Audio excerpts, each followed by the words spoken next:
सवार था। उसने अपनी सगी बहन को धमकी दी कि अगर किसी को बताया तो अंजाम बुरा होगा, उसे भी मार डालेगा।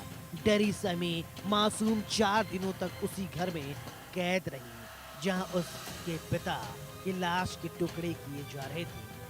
अक्षत खुद को बहुत शातिर समझता था, लेकिन पुलिस की पैनी नजरों से नहीं बच सका।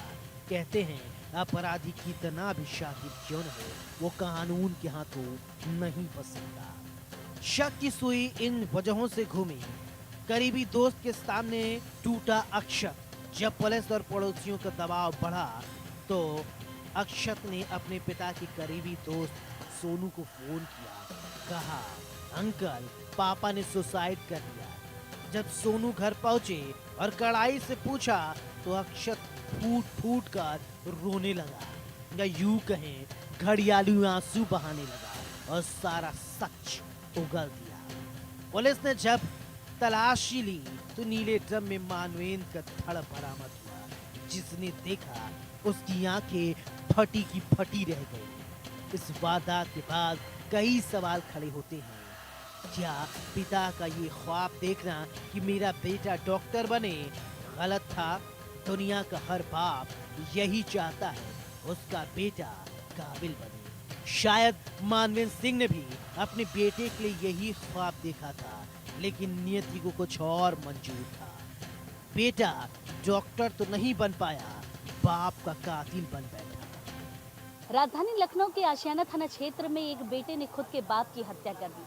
पहले गुमराह करके रखा, फिर उसके बाद हत्या के बारे में एक्सेप्ट किया कि आखिर किस तरीके से झगड़े की वजह से उसने अपने बाप की हत्या कर दी। हमारी मौजूदगी उसी जगह पर है। आप देखिए कि ये वो घर है मानवेंद्र जी का, जहाँ पर वो अपने दोनों बच्चों के साथ रहा करते थे, एक बेटी एक बेटा। और बेटे ने आखिर इस किस मानसिक स्थिति में अपने बाप की हत्या कर दी, ये तो लोगों को नहीं पता। लेकिन अभी भी लोग लगातार सदमे में हैं कि आखिर ये हत्या क्यों की और उस तरीके से इतनी निर्मम तरीके से जो हत्या हुई उसके पीछे क्या वजह रही। अभी जिस तरीके से परिवार के लोग लगातार पहुंच रहे, लोग एक्सेप्ट नहीं कर पा रहे हैं इस हत्या के बारे में। सर, आप मानवेंद्र जी के दोस्त थे? मानवेंद्र जी मेरे दोस्त भी थे, मानवेंद्र मेरा भाई भी था, वो छोटा भाई था। और इस कमेटी में मैं हमसे ज़्यादा वो किसी से बात भी नहीं करता था। इतनी वो गोपनीय बात बताया करता था मुझको कि मैं समझ ही नहीं पाया कि मानवेंद्र के साथ ऐसा घटना घट जाएगी। क्या कभी उन्होंने बताया कि बच्चों के साथ रिश्ता कैसा है? बच्चों के साथ रिश्ता कुछ नहीं, बच्चों ये ऐसा कभी आज तक उन्होंने बताया ही नहीं। 2-3 साल पहले ये अपने आप भाग गया था मानवेंद्र सिंह को बंद करके कमरे में। अच्छा। 3 साल पहले। हाँ।